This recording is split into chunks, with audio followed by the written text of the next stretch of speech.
Hello दोस्तों, welcome back to another video. तो आज हम आ चुके हैं एक और न्यू वीडियो के साथ वापस।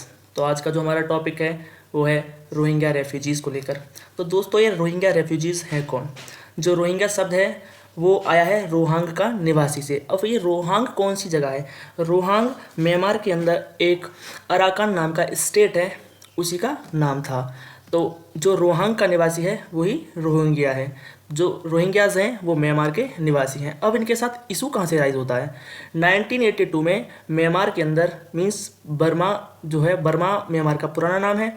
तो वहाँ पे 1982 में एक सिटीजनशिप एक्ट इनेक्ट होता है जो गवर्नमेंट क्लेम करती है कि जो रोहिंग्याज हैं वो जो इलीगल इमिग्रेंट्स हैं जो कि ब्रिटिशर के पीरियड में बंगाल से आए थे म्यांमार में।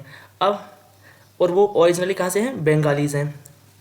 तो वो क्या कर रहे हैं कि रोहिंग्याज को बहुत ही लंबे टाइम से वॉयलेंस फेस करना पड़ रहा है, उनके साथ डिस्क्रिमिनेशन हो रहा है और म्यांमार की जो आर्मी है वो रोहिंग्याज को मार रही our है। forces. They looted our properties. They killed our innocent fathers and sisters and mother and brother. They raped our sister and mother in front of us, in front of everything. We don't have any way.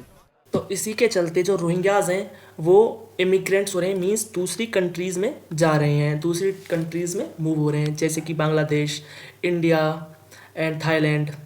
और ये बहुत ही बड़ा international issue बन चुका है। इसी के चलते जो जाम्बिया एक मुस्लिम कंट्रीज़ है उसने 24 मई 2023 को इंटरनेशनल कोर्ट ऑफ जस्टिस में इसके खिलाफ कोर्ट में एक केस भी राइज किया है। अब हम बात करते हैं कि इंडिया के अंदर कितने रोहिंग्याज हैं। अगर माने तो 40,000 रोहिंग्याज हैं इंडिया के अंदर, जिसमें से केवल और केवल 20,000 ही रजिस्टर्ड हैं UNHCR में, means United nation high commissioner refugees. ये हमारी एक संस्था है, उसके अंदर केवल 20,000 रोहिंग्या मुस्लिम्स ही रजिस्टर्ड हैं। अब जिसमें से जम्मू कश्मीर के अंदर ही 8500 रोहिंग्या मुस्लिम्स हैं, मीन्स सबसे ज़्यादा जो तादाद है वो जम्मू कश्मीर के अंदर है। 13,000 रोहिंग्या रेफ्यूजीज़ जो एंटर किए हैं इंडिया में वो 2012 से 2016 के बीच में किए हैं बांग्लादेश से इंडिया में। अब क्या इंडिया रोहिंग्या मुस्लिम्स को रिपोर्ट करता है? हाँ, 2017 के लगभग एक रिपोर्ट आई थी जिसमें इंडिया ने 16 रोहिंग्या रेफ्यूजीज़ को म्यांमार के लिए बैक किया था। अब रिसेंटली ही जो रेफ्यूजीज़ बांग्लादेश से इंडिया में आए हैं उनसे जो हमारी टीम है उन्होंने कांटेक्ट किया, तो हमको पता चला कि वो बांग्लादेश से इंडिया में क्यों मूव कर रहे हैं।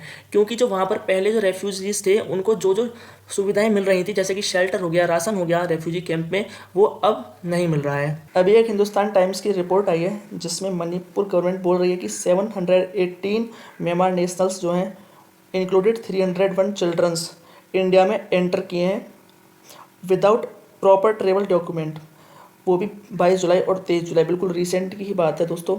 तो ये एक बहुत बड़ा इशू बन चुका है। अब रोहिंग्याज को क्या क्या प्रॉब्लम फेस करनी पड़ रही हैं? उनके जो चाइल्ड प्रोटेक्शन बहुत ही बड़ा इशू है उनके लिए। उनके बच्चे मिस हो रहे हैं, डिस्प्लेस हो रहे हैं और उनके बच्चों को अच्छे से न्यूट्रिशन नहीं मिल रहा है और उनके बच्चों की तस्करी भी हो रही है, ट्रैफिकिंग हो रही है। और कोविड-19 के टाइम में वो बहुत ही ज़्यादा अफेक्ट किया रोहिंग्याज को और बहुत ज़्यादा इलनेस हो रही है, वाटर की भी बहुत कमी उन्हें महसूस हो रही है। अब हम देखते हैं कि इंडिया का क्या स्टैंड है रोहिंग्याज को लेकर। तो जो इंडिया की union ministry of external affair है उसने 14 सितंबर 2017 को एक ऑपरेशन लॉन्च किया, ऑपरेशन इंसानियत, बांग्लादेश में, जो कि रोहिंग्याज रेफ्यूजीज़ को हेल्प करेगा। ऑपरेशन इंसानियत के अंदर इंडिया ने उनको रिलीफ मटेरियल प्रोवाइड किए, उनके लिए खाना, जो भी आइटम्स रिक्वायर्ड होते हैं अर्जेंटली एकदम अफेक्टेड पीपल्स के लिए, वो मेडिसिन हो गई, शेल्टर हो गई, तो ये सब इंडिया ने प्रोवाइड किए। अब इंडिया को क्या क्या प्रॉब्लम है रोहिंग्याज से? जो रोहिंग्या रेफ्यूजीज़ हैं वो टेरर एक्टिविटीज़ में इंक्लूडेड है, क्रिमिनल एक्टिविटीज़ में भी और इस्लामिक टेरर में ये इंक्लूडेड है। तो जो और ये इम्पेक्ट करते हैं जो हमारा लोकल पॉपुलेशन है उसके इंटरेस्ट को भी। इंडिया के अंदर रेफ्यूजीज़ को लेकर क्या क्या लॉ हैं हम इसके बारे में जानते हैं। तो इंडिया के पास कोई भी रेफ्यूजीज़ के लिए कोई अलग से कानून नहीं है। अभी के हिसाब में जो विदेशियों पर कानून लगता है वही रेफ्यूजीज़ पर भी लगता है। हाल ही में एक केस भी आया था रोहिंग्या रेफ्यूजीज़ का, जिसके अंदर जो रोहिंग्या केस था ये मोहम्मद सलीम उल्लाह थे, उनका case versus union of India.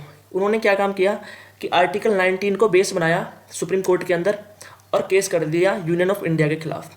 उसमें हमारे जो आर्टिकल 19 है उसमें मेंशन है कि right to movement, right to reside, मतलब कि हम कहीं भी घूम सकते हैं, कहीं भी जा सकते हैं।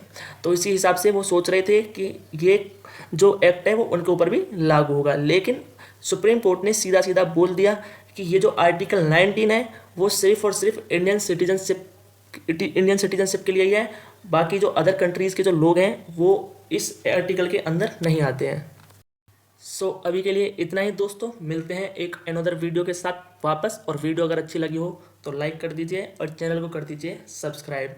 Thank you for watching.